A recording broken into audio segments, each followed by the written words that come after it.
Welcome to the D-Shift podcast, where we provide inspiration, motivation, and education to help you transition from the challenges of divorce to discover the freedom and ability to live life on your own terms.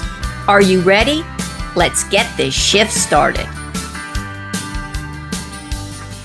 Hello, and welcome to another episode of the D-Shift podcast.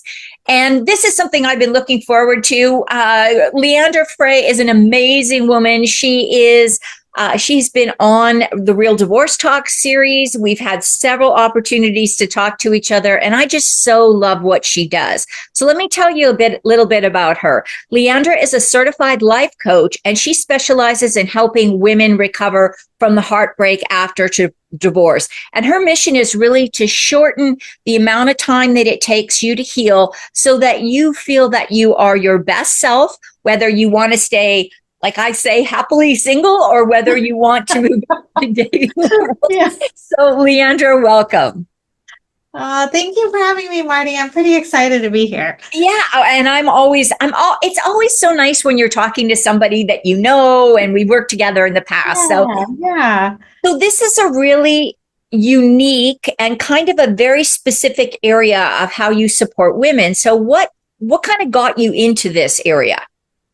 Yeah, first of all, I was divorced 14 years ago, and not something of my making. It was, I was thrown off for a bit about it, and I was about to turn 30. So it wasn't real, it wasn't the general when people get divorced later in life. This was like, hey, I was madly in love. I wanted to have a family. And so I was kind of like, oh no.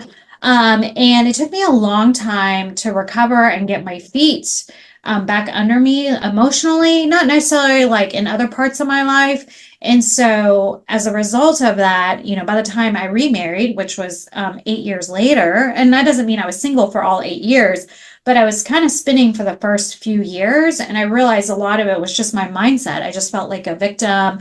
I was stuck in the oh, if he only hadn't done that, if only I hadn't said that. I was stuck in I call it the if only fantasy land, where we're like, if only he had apologized, if only, and we could go all day long for, and that's what I call living in the land of the regret, or in the past. And so part of what I notice when people are struggling to get back out there, right? If they're struggling to get back out into the dating world, or if they're like, no way will I ever date again, part of that is some work that they need to do around the past. And so part of my mission is that I don't want them to ruminate for so long that they're missing out on rich relationships in their life, whether it's with their new husband or the possibility of dating, but also when we're stuck in victim mode, it doesn't leave room for other relationships in our life, whether it's our friends, family, whatnot. We just kind of stay in our little cocoon, and then we don't move. So yeah, especially after the trauma of a divorce, as we know, there's a little bit of trauma there, not a little bit, depending on who it was. Sometimes it can be a lot, and then we just feel so relieved that we made it through. We don't even want to consider. So that's where I help women kind of break that pattern of thinking.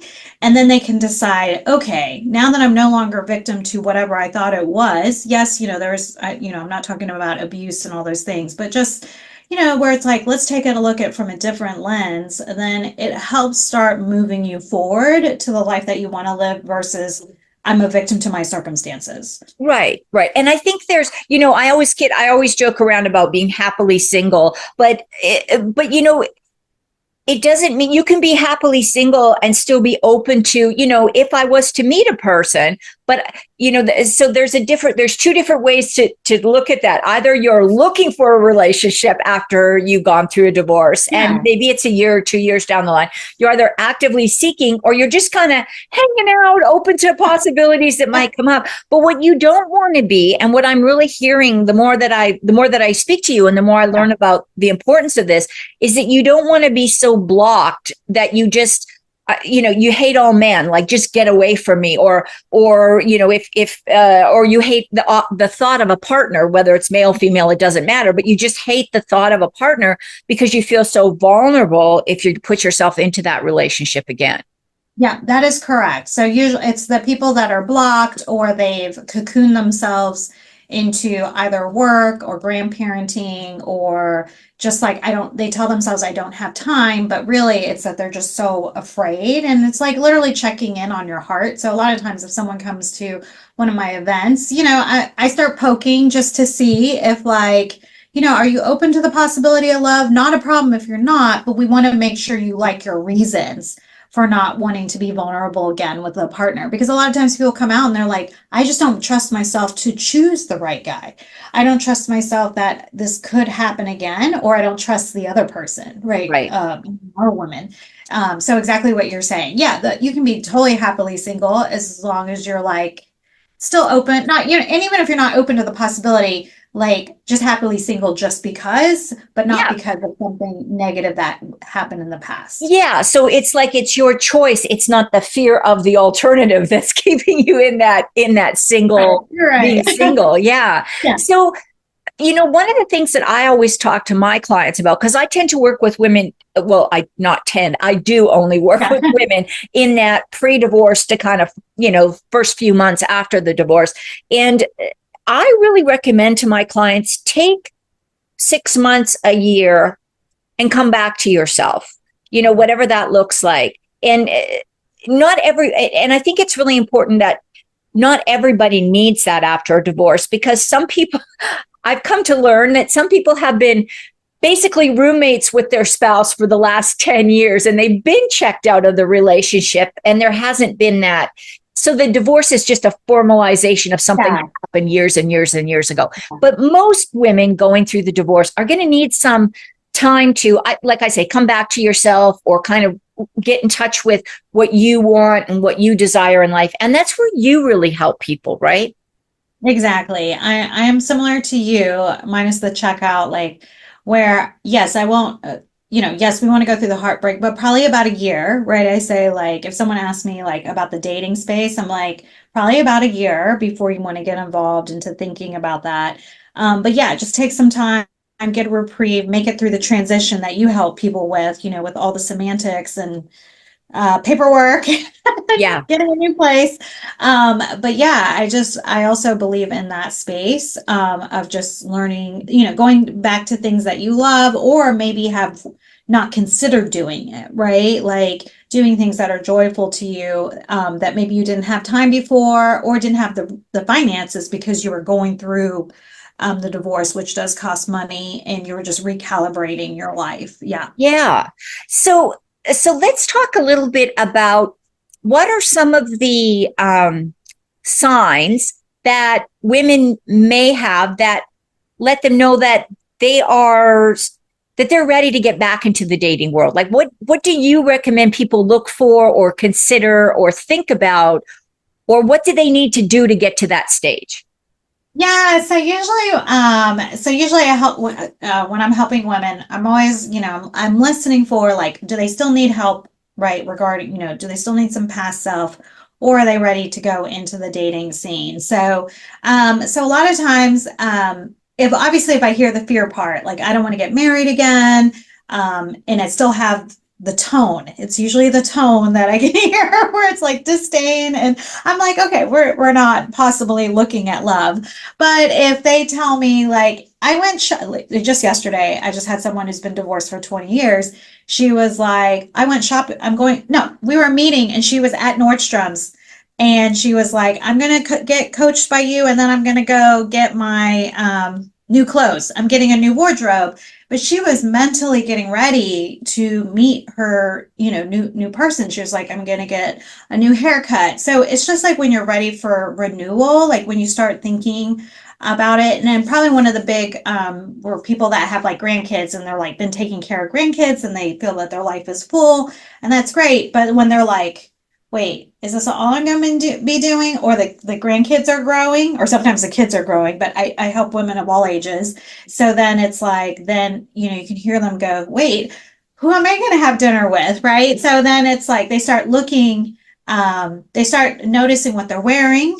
They start noticing who they're hanging out with, and then what they're thinking about their future in terms of age, right? So a lot of times age comes up where it's like, oh, do I want to be by myself 20 years from now? And 20 years is like, if you're in your 60s, that's it, we're talking about serious, not serious, but like long conversations, right? Like, we're not, most of who we work with are not in their 20s, right? Right, right. People have been married for like 30, 40 years, sometimes 10, but anyway, those are the telltale signs.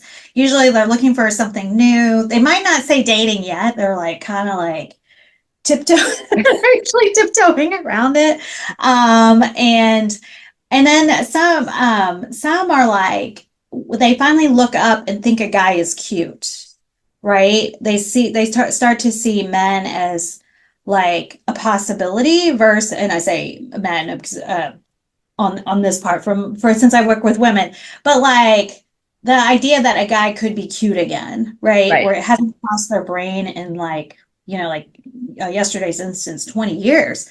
So then we're dealing with the fear of just the playfulness of like, oh my gosh, I'm going to be having dinner with a guy. I haven't talked to a guy like in forever, Yeah. So it's just more about like, look, it's like you can kind of see this, it's a twinkle in your eye, or like you're starting to think about your future in a prettier way, like a more Right. joy. Right. And I think that's funny because there is, even if you feel prepared, there's still the difference. Like I'm thinking, I mean, I haven't been on a date in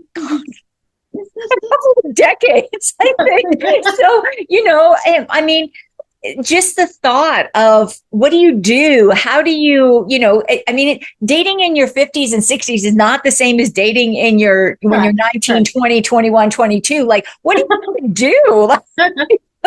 You talk. There's all that sense of, Yeah. what does this mean? Like, what is this going to look like? And then, of course, we've all heard the horror stories about, the catfishing and the weirdos that show up at, these online dating. You think this is who you're meeting, and it's nobody that even looks slightly like the picture. Like, we hear all these stories, right? So that we get those in our head. Yeah. Yeah. And some people just stay there. They're like, no. And I always tell people, especially when I do dating workshops, I'm like, there is other ways than meeting on a dating app, right? So yes, you can use a dating app, but also there's other possibilities to meeting people organically, right? Yeah. So, yeah, because part of it, sometimes I'll say like, what is it that you really love to do? And go do that with other people, not by yourself. And then it's an organic conversation versus like, who are you and how many marriages have you had and how many kids do you have and how many grandkids are we carrying and how much divorces and debt are you carrying, right? Versus like when you're doing something fun, then things naturally come out. But no, I get it. The fear is real when people are like, oh, the possibility of sitting across the table from someone, which, as you know, I say sit catty corner, not directly across from someone on a first date, if possible. So yeah. Yeah, and I got to throw that in there.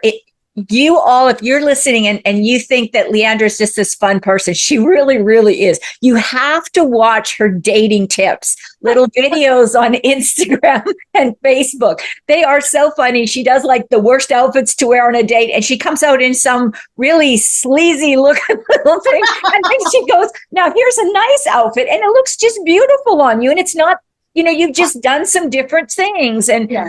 what was the one that I thought was so funny was, what was it? The one where you were sitting and showed the different ways. Like if you sit straight across from somebody, it can be really uncomfortable because there's just the staring. Whereas if you kind of sit on a diagonal, there's more freedom. And if you actually recommended sitting side by side as well, which I think is, I'm sorry, but my husband used to want to sit beside me and I'd be like, no, it's too hard for me to keep turning. So yeah, it's a depends what you like. Yeah. Well, it's funny because most people, if you think about it, back in the day, back in your 20s, right? We were at a bar, like we would go to bars.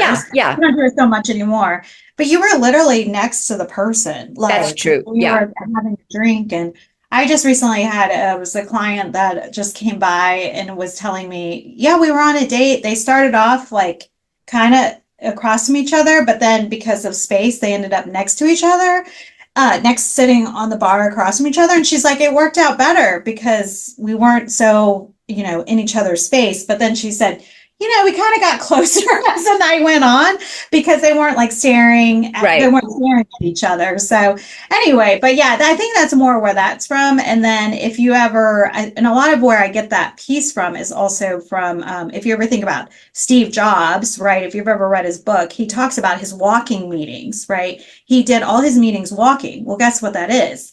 It's right next to each other. So people are more to like be open and talk because they're not like having to look at your expressions as you're talking. Right. We get nervous if we think that they don't like what we're saying. And then for the parents, we know some of our best conversations when we're raising our kids were in the car. In the car. Yeah.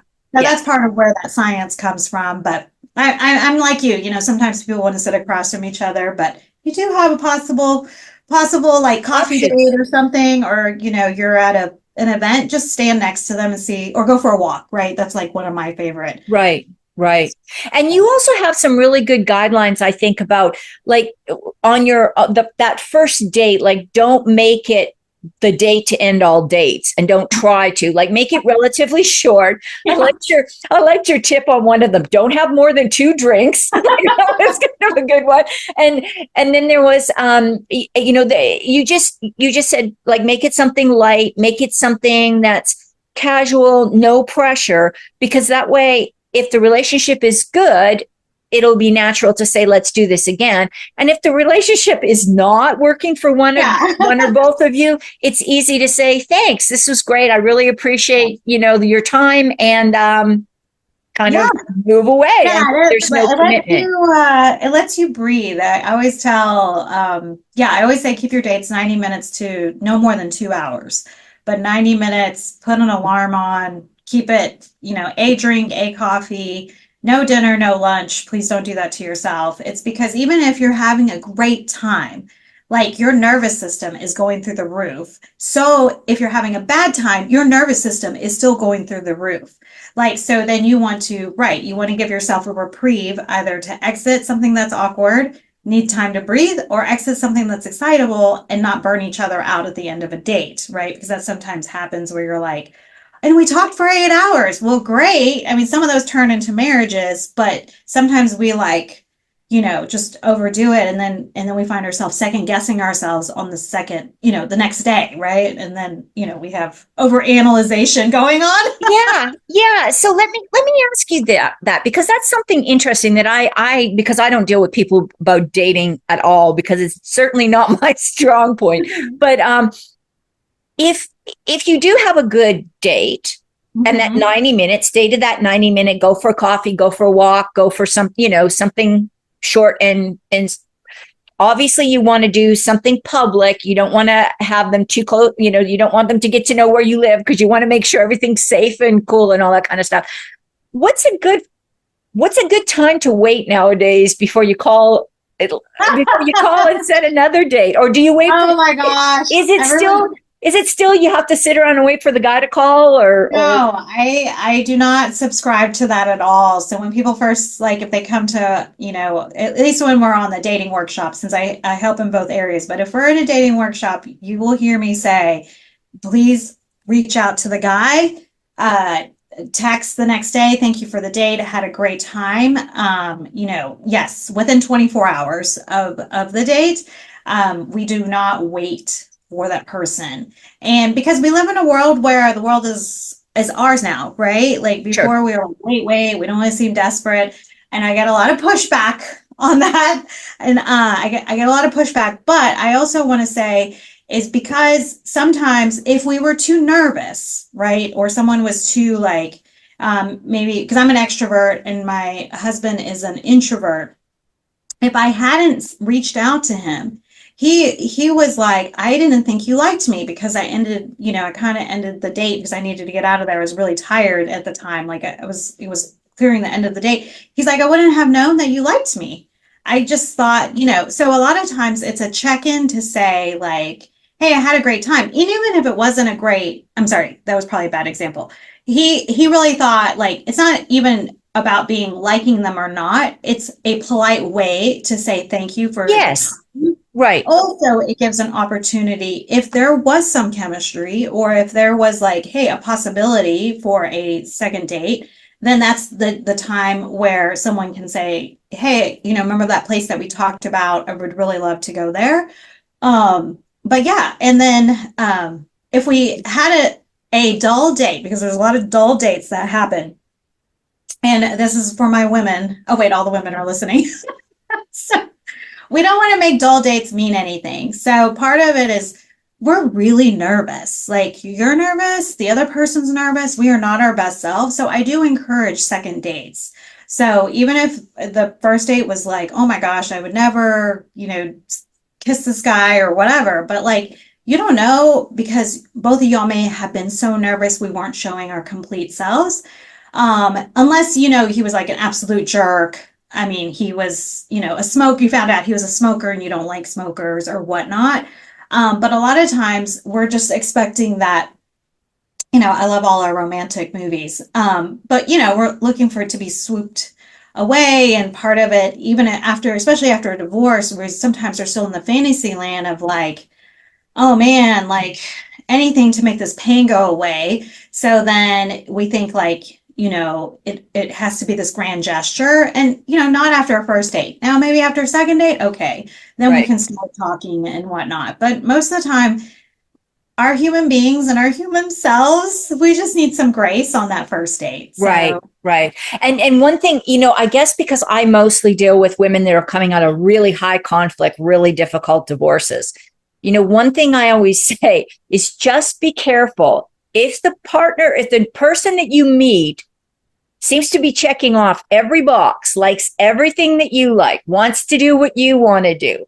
If that is the same pattern as how your last relationship started, you are probably seeing another person who has narcissistic tendencies. So back off on that one really quickly because and that's one thing I think that people do naturally is when you're meeting somebody for the first time, you want to look for the common ground. You don't want to start pointing out where you're different, right? 100%. So I think that if you keep it short and you do a second one, and I still really believe, and I know that you do this too, is to trust your instincts. So if something feels not right about it, listen to that.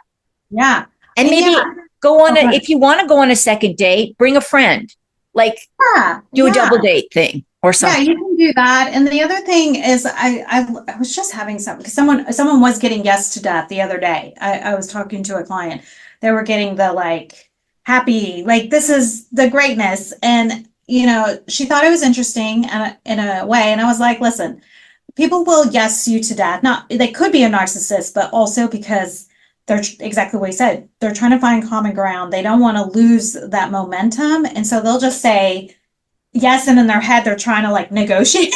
Right. They're like, I think I could make this work. I can put up with that. Yeah. And then you're like, so I'm like, okay, just notice that that's going to happen. Actually, it's going to happen a lot on a first date, or a guy will talk too much. And especially if you're older and I say older, I mean, like after I think 30 or 40, we have a lot of life on us, right? If you're coming out of a 30-year marriage or something, you have a full life, and sharing that takes some time, right? And that's probably where sometimes we get bored. We're like, that's all they talked about was their grandkids.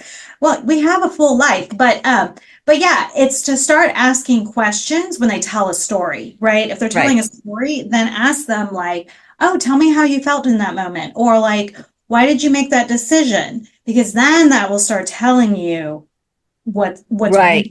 In case there is a red flag, right? And I always say, and I don't know if you do this too, but if they start talking about how bad their ex-wife was, all their past girlfriends, if that crops up in the first couple of dates, that's probably not a good match. My trigger, and we used to say this was when younger, and it still comes up. Anytime it was like, she's crazy. Yeah. Anytime you say, I'm like, well, like for me, I was like, all right, no one's taking responsibility for this. That's like the deal breaker. My immediate, like my antenna goes up, and I'm like, really? And then if you do get that on a date, by the way, then your job is to say, tell me more about that. Yeah. What makes her crazy? What made her crazy? And then you'll really get to hear what happened, but like with an open mind, right? Yeah. It's hilarious because then people show themselves. Yeah. You also too, like if you start bad mouthing your ex, and then that's part of the work that I do, right? Then that takes us back to Heartbreak. Sorry, I was talking about an event that I do called a Heartbreak Clinic. But because then I'm like, if you're still in the time where you're just completely bad mouthing your ex as a woman, then there is some work that we still need to be done, right? Maybe just, yeah, you can, but we don't want to start off a date or a relationship doing that. And the other big caveat I want to say to all my people that are dating after a divorce, both parties, is a lot of times I talk about values, like make sure we're looking for values. But the big thing is that sometimes people will get into these rebound marriages or relationships because they say, well, we went through the same thing. We had a similar exes or similar experiences. So then they hook that onto a value.